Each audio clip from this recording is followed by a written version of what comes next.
gonna check out the first ever Dodge on the Terra Crew channel. It'll do probably 400 miles on that off-road.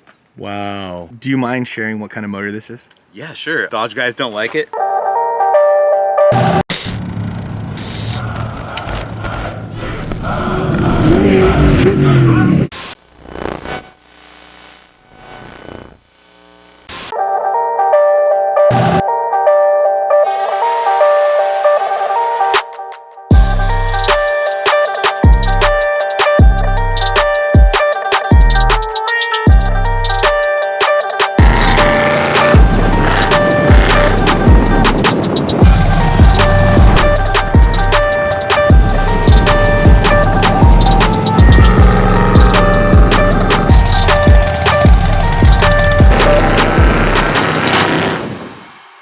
What's up, guys? We're in Orange County, California. We're with Jeremy and Chase. We're gonna check out the first ever Dodge on the Terra Crew channel, man. And I am so stoked. I'm so excited.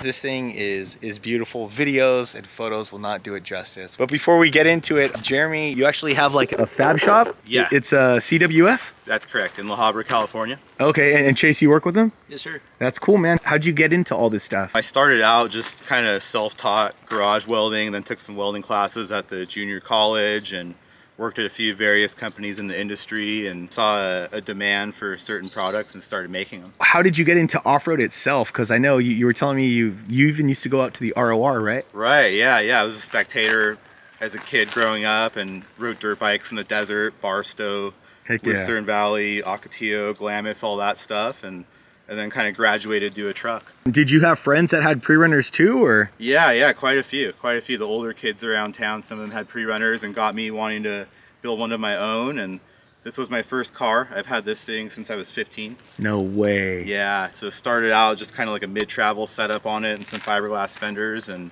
it just snowballed over the last 20 years. So the Dodge, is that like a family thing, or was this Dodge always yours, or did you? Yeah, so we're usually known for building the Chevy Silverados these days. Okay. But this was my first car, and I got it for free. My grandfather gave it to me. He was kind of done driving it, and I ended up with it. So did your grandpa buy this thing new? Yeah, he bought it new. He bought it new in '73. Wow. It has the '80s bodywork on it now, but it's a '73 frame and cab. Wow. So that's kind of special in California, right? To have an older cab, right? Absolutely, it's very special. Smog exempt. What was that? Smog exempt. Smog exempt. Bazing! That's right, dude. Yes! That's awesome! So what is the official name of this truck? It's a D100. A D100. So it's just their half-ton short bed regular cab pickup. It was pretty much a stripper. I mean, no AC, no radio, stock. Added a lot of stuff to it now.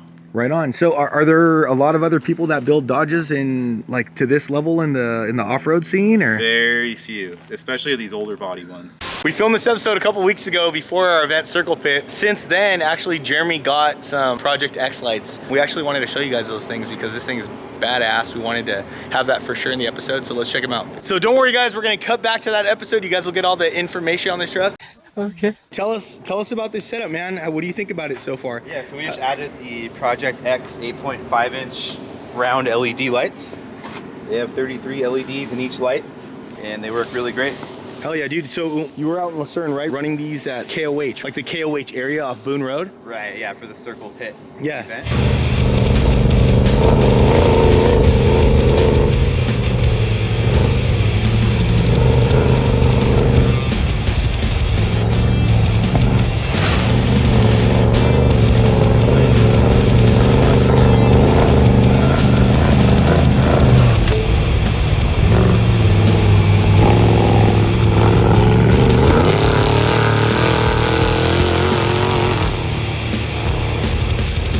How did you feel about it, man?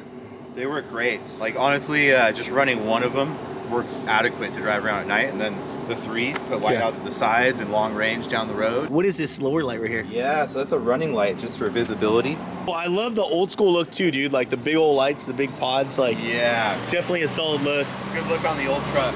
Our buddy Matt, Desert Chief, actually works at Project X, and he wanted to be involved in some of our events, and we wanted him to like definitely work with some of the trucks that we're working with. So really stoked about these. Thank you, Matt. Take us through this beautiful vehicle. So like we were saying, it's a 73 D100.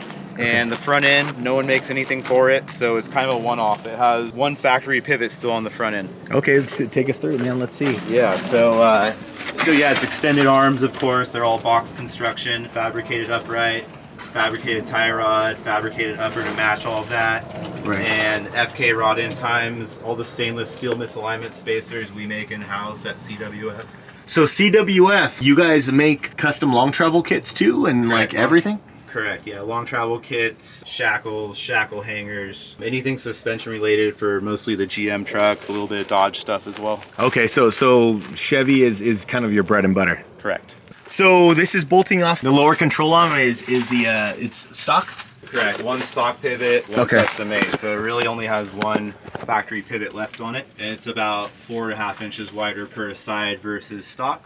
Okay. And has a Custer 3-inch coilover. Custer was one of the first off-road race shocks. They started out in the 80s sometime, I believe. And these shocks are probably 35 years old. No way. And That's yeah, I found a crazy. really good deal on these used off a buddy and had them rebuilt. And then next to that is a King 3-inch, 3-tube triple bypass remote reservoir. Very nice. There we go, right there. And these Custers are unique, back to that, because they have a compression adjuster and a rebound adjuster, external adjusters. Really? Yeah, and That's crazy. yeah, those are basically not really available anymore on any shocks. Okay. Especially the rebound adjuster. So how much travel's in this thing, man? It has 19 inches in front. This is pretty cool. You have this all triangulated up here. Yeah, it's pretty really, busy really in good. there with Yeah. all the cage work, and it's all tied into the cab cage. And then all Okay. the hoses are AC, heater, radiator hoses, fuel AC? line. Dang, bro, you're bougie. So did you help work on this thing, man, or Yeah, so you when I helped s- prep it, or? So when I started helping Jeremy out, for some reasons I had to get out of the house. And I hit him up. He's a customer of mine at the other shop I work at. I'm a full-time mechanic at LAFCO Automotive in La Habra. He came in, asked my boss a question about an AC line for this. Yeah, and you were like, what? Yeah, I was like, And then I didn't know you're building a truck. did your ears perk up or something? Oh yeah, a bunch of my coworkers always talked about Jeremy's trucks and all the stuff he brings in. I hit him up and said, hey dude, if you ever need a hand, let me know. What a badass dude, man. Jeremy, you're Yeah. awesome, man. You know, finding kids that are passionate about the sport. It's the next generation, dude. That's what Nick is over there. Yeah. What's up, Nick? Nick's the one who makes our videos look good. Goddamn right. You went under Jeremy's wing and he Oh, just yeah. started showing you the way? Exactly. Yeah, when we started, it wasn't even any of the fiberglass, no windows. It was naked, no motor, no Just trans. a chassis. No way. Just a chassis and cab. I think one night it was 16 rattle cans of paint, getting the That's cage what's and up. everything. Yeah. Heck yeah. Yeah, and then spiraled into this. That's great, man. So you just kind of jumped in, and so do you know how to weld and all that kind of stuff now? Are you I working don't on know that, how or to it's weld, but assembly? I'm pretty good with a wrench. Okay, cool. So Yeah. tearing down, He's a mechanic prepping, by all that stuff. trade, yeah. Oh, Yeah. perfect. Well, that's a good team right there, bro. Absolutely. We'll dive back into this, but honestly, that's cool, man. If you guys are fabricating out there and you guys know, kids that are into it, and you guys could lend some advice or take somebody under your wing, that's the next generation. It means a lot, right, dude? I mean, to have somebody who knows what they're doing, it's freaking awesome. You know what I mean? So if you guys are building stuff out there, don't be stingy with your knowledge. Spread it. Just do it! Do you mind sharing what kind of motor this is? Yeah, sure. Dodge guys don't like it, but it's a GM LS based motor. GM LS based motor. All right.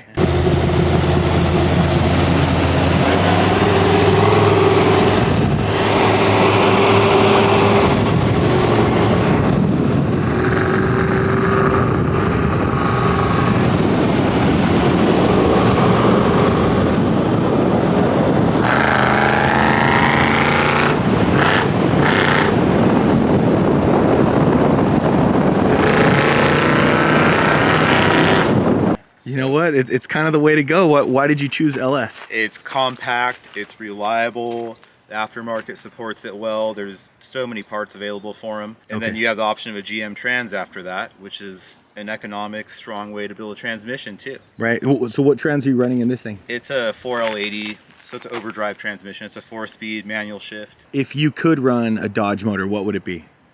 Probably something Dodge small block base, like a 360, maybe a Stroker 360, something like that. That's still pretty compact Okay. and pretty economical, but not as economical as the GM setup. Got it. So it's just the easy way to go. Right. Yeah. All the true Dodge guys are like, how dare you, sir? What glass is this? The glass is all Walkaround stuff. I bought a long time ago. Not sure if it's still available, but yeah, I've had this glass like probably 15 years or so. Dude, it looks amazing, man. I don't know who your body guy is, but... Yeah, my buddy Sean, he did all the body work on it, and then we sent it out to get sprayed. Looks great, man. Look at this awesome grill right here, looking really great. What's the track width of this thing? It's 90-inch in the front, and the rear is a hair narrower than that. Should we pop the hood? We could do that. What do you guys think? Is that cool? Let's do it. Very nice and clean up here, man. Very compact. Yeah, so here you have the fire-breathing 5.3. It's a 2001 5.3 of a Silverado. Just mild mods to it. It's all stock bottom end. It has trick flow heads and a Texas speed cam, Texas speed stainless headers on it. And other than that, you're pretty much looking at a stock 01 5.3. Why did you choose the 5.3? It's good on fuel. Relatively a cheap motor to obtain, and it's enough power. It's only like 460 horse roughly.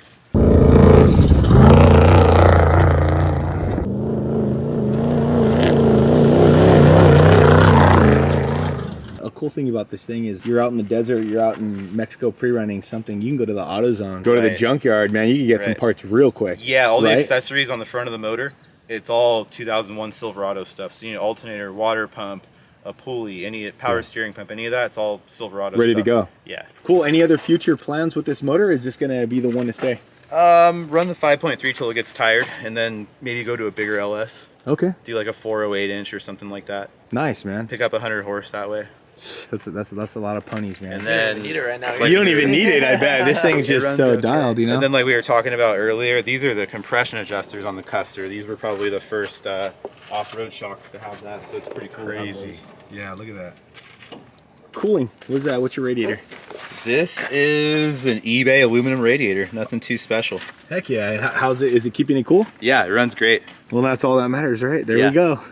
Yeah, you can run with the AC on with 105 degrees in the desert and no cooling issues with it. So. Right on, right on. Very cool. Well, thank you, man. Do you want to start it up? Yeah, we could do that. Yeah, you know, we never do that, and everybody always yells at us for not doing that. So here you go.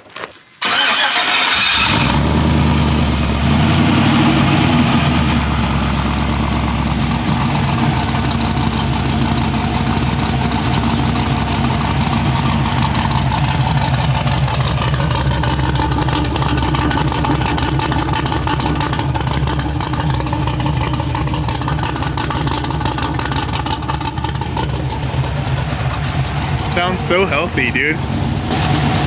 What exhaust is that on there? It's a stainless exhaust I put together myself, so it's 100% stainless from the header back to the tip, and it has some short Dynamax mufflers. Okay. Nice, dude. Sounds freaking amazing. Thank you, guys.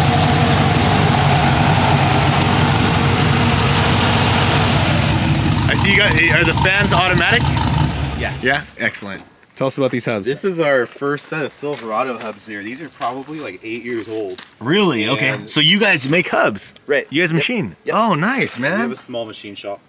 So Jeremy and his family actually have been doing like machining for quite some time, right? Yeah, I'm like a third generation machinist, yeah. Right on, man. So CWF Off-Road also does its own machining.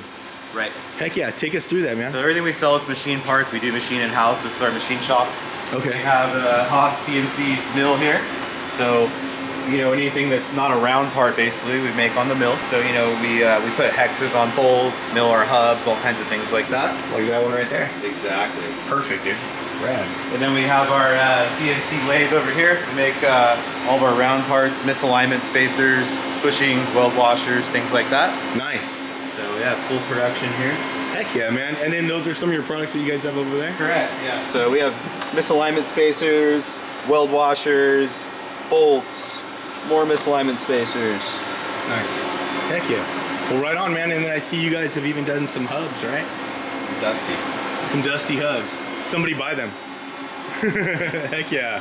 So this is exactly what we would sell somebody for, like a 99 to 18 Silverado like race hub upgrade. So it's a 2-inch chromoly hollow snout, Timken bearings, and then the aluminum hub body. Nice, man. Very cool. Engraved center caps. Wheels, tires package. What do you got in here? It's got some. I run BF Goodrich tires only. They're a good price point. They're really tough in the rocks. So this is a BF Goodrich 37-inch mud terrain on a 17-inch method B block. Right on. How have you liked these guys so far? Really good, really good. Take us through the back of this thing. Absolutely. So it has frame rail bumper to bumper. I was trying to keep it at first kind of Class 8 legal. Okay. So you have to have full frame bumper to bumper for that class, and they allow a frame notch out back, and that's exactly what it is. Yeah, it's all stock Dodge frame. Big frame notch back here you can see next to the bump stop. Yep, right there. And it's got strapped at 28 inches of travel in the rear. Ooh, nice, dude. And then it's all King shocks out back. King bump stop, 2.5 diameter. Right there. The 4-inch King bypass, 2.5-inch King coilover. Right on. So you got the big guy back here, huh? Yeah, nice big shock on a small truck. Have you tuned these guys?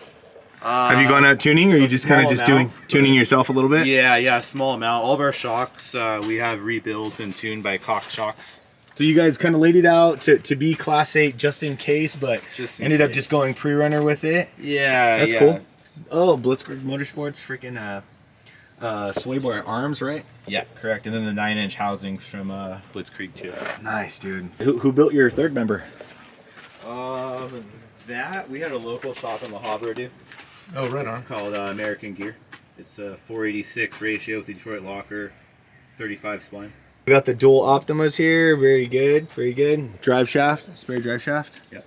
Sweet looking cage, looking solid, dude. And then what's the fuel capacity on this thing? It's a 50-gallon fuel safe. It's pretty good range with that little motor. That's one of the other reasons we went with like a 5.3. It'll do probably 400 miles on that off-road. Damn! Wow, that's a lot, man. That's a lot in off-road. Yeah, I don't think people understand that. That's a long day. Yeah. That's crazy. So not too bad gas mileage. I have an amber light on this side and then a backup light on the other side. Right on. Are those just some other lights, or are they? Those are KCs. KCs? Yeah. Cool, man. So are these your guys' links? Yeah, those are CWF links, 55-inch long. So these are 55-inch long CWF links. Very beefy. Beef. It's what's for dinner. So we're over here in Orange County. Jeremy makes some really cool stuff, you guys, so definitely check it out. Take us through this, man. Yeah, so I laid out some suspension parts that we manufacture. Okay. So basically we saw some voids in the market of what people were making. And we've been doing this for close to 10 years now. So yeah, I mean, we make long travel kits, we make engine mounts primarily for the GM full-size trucks, leaf spring shackles, shackle hangers, Lots of stuff. Stock replacement suspension parts, and then for the fab guys, we sell misalignment spacers, Delrin bushings, weld washers. Heck yeah. Stuff we make all in-house here. Okay, sick, We dude. have a lot to offer. So what are these things for? These are actually for the 2001 to 2010 GM 2500 full-size trucks. So it's for like a diesel to do a long travel on it. Nice. We got some beefy spindles. Are these also for the 2500? Those are for the Silverado 1500. Oh, this is for the Silverado right here. Yeah, okay. it's kind of an unfinished state, but you get the idea. Okay, sick, dude. And these are some upper replacement arms? Yeah, just some parts we're packaging up to ship. We got some GM full-size uniball upper control arms. We have some Colorado ZR2 upper control arms. Heck yeah. Silverado shackles. Those break a lot, and the bushings blow out in stock applications, so we do the upgrades. Nice. Same thing with these. The stock leaf spring hangers break a lot, so we make those. They're bulletproof. Hell yeah. Same thing on the Silverados, the stock. The engine mounts break a lot, so we do these bulletproof fabricated engine mounts. Engine mounts, dude, are always like one of the first things to go and one of the last things people think about, right? Replacing. Dude, it happens all the time, and sometimes a lot of people break their engine mounts. They don't even freaking know. It's just sitting, right? Absolutely. And then every once in a while, you know, maybe get a little, or you're like, cuckoo. Wait a second, you know what I mean? Absolutely. Then you start breaking the headers, start messing up. Wiring goes bad, Yeah. plumbing goes bad. Yeah, you need to keep an eye on those engine mounts. Exactly, guys. This is definitely a good upgrade. Definitely something you guys got to think about if you guys haven't replaced that in your Prerunner and you guys are beating on it. Jeremy has some available for some trucks, but you guys can check out his site. We'll put the link right here. And you guys are basically doing a lot of stuff, man. So we got some other upper control arms. Yeah, more Silverado 1500 uppers. Right. You guys, so I see you guys making some trailing arms. Pretty sick. Yeah, we have them in a few different lengths. These are 55-inch trailing arms. They're like what's on our Dodge Prerunner truck, but they can go on pretty much any truck that needs a floor length. We got 48-inch, 55-inch, 60-inch, so a lot of options there. Cool. Well, definitely, guys. Thanks for checking this out. We're going to catch up with Jeremy a little bit later. Enjoy the rest of the episode. You guys will get all the details on this badass Dodge. Let's get it. So you guys did the whole roll cage in here white, huh? Yeah. That looks sick. The roll cage got painted at the same time as the exterior, so it's all the same paint inside and out. Dude, this is great, man. What dash is this? That's a Fiberworks dash. It's like a universal full-size truck dash, so Okay. it'll loosely fit any full-size truck. Nice. It's pretty roomy in here, actually. Yeah, not too bad. It's nice in the full size. You're not banging elbows with the passenger and driver all day. So Right. that's nice. Very cool. So, got your setup in here. We got the gauges. Very cool. Very cool. Odometer. Correct. Yeah. There we go. Momo steering wheel. This is a cool little vintage rear view mirror here. Yeah, we couldn't put it on the windshield because of the cage. So that's like I believe it's like a '59 Chevy replacement. Looking great, dude. And then the sun visors we built. Yes, sir. They're all ABS plastic adjustable. Hey, what seats are these? Those are some beards I've had for a long time. Really? Jeez, they look brand spanking new, man. I don't think they're around anymore, but they're good seats. Yeah. Really good seats. Well, right on, dude. And then you got, of course, we got the homies PCI. Shout out to PCI.